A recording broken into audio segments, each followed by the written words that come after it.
تعال أقول لك لو أنت عندك عدم توازن في حياتك، شايف إن الحياة عندك ملخبطة، شايف إن أنت محقق نجاح في جزء معين بس برضه مش مبسوط ومش سعيد، مش قادر تحقق أهدافك. تعال أقول لك على أهم أداة أو نموذج بنشتغل بيه في جلسات الكوتشنج، وهو عجلة الحياة، عجلة توازن الحياة.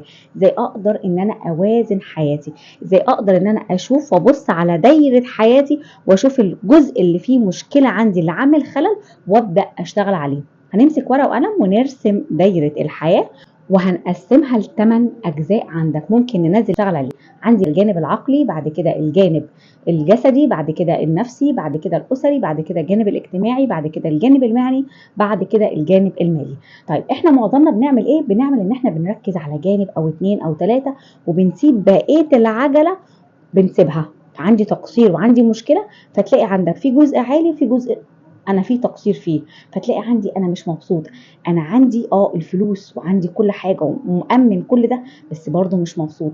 عندي الجزء العملي او الجانب العملي، عندي انا يعني واخد منصب حلو وشغال كويس جدا وبطور نفسي، بس برضه مش مبسوط، وهكذا.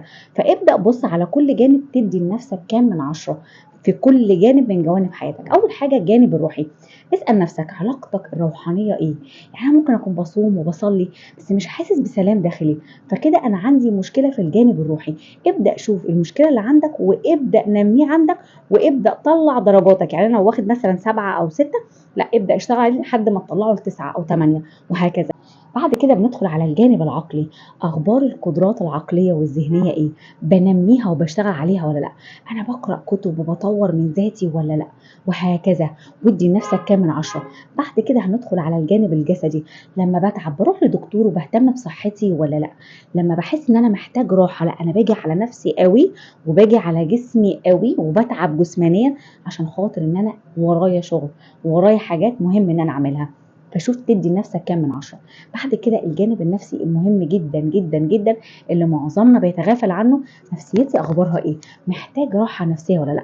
هل عندي كبت للمشاعر اللي عندي حزن، عندي الم، عندي كبت للمشاعر، ولا ببدا افرغ مشاعري؟ باجي على نفسي عشان خاطر الناس اللي حواليا تكون سعيده ومبسوطه وانا حزين من جوايا ولا لا؟ وهكذا. خش بعد كده على الجانب الاسري. اخبارك ايه مع عيلتك؟ ابوك، امك، ولادك، اخبارك ايه معاهم؟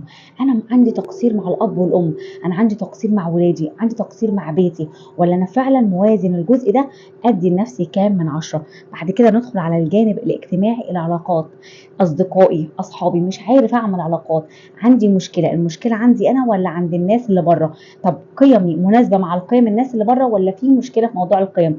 طب انا وصلت للقيم بتاعتي ولا لا؟ عشان كده انا مش عارف اعمل علاقات حقيقيه في حياتي. بعد كده هندخل على الجانب المهني او العملي.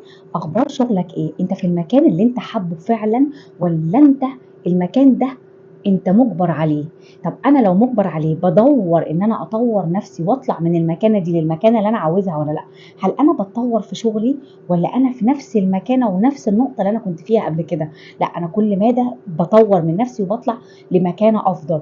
بعد كده ندخل على الجانب المالي. اخبار ايه استثماري؟ طب انا معايا الدخل بتاعي قد المصاريف بتاعتي ولا لا؟ طب انا عندي مشكله في الجزء ده، طب هل انا بدور ان انا اطور الجانب ده ولا لا؟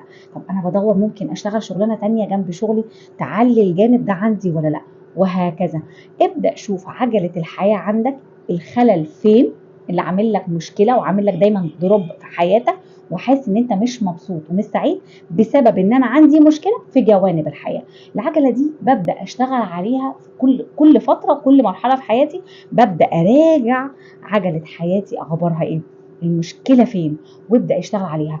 طول ما انت شغال بيها تحس ان انت فعلا بدات تنور، بدات في حاجات كده انت ما كنتش شايفها، بدات تشوف لا انا كان عندي مشكله هنا هي اللي عامله لي خلل، لا انا هنا، لا انا موازن الحته دي قوي، لا انا جاي على الحته دي عشان خاطر الجزء ده. فابدا وازن عجله حياتك بنفسك.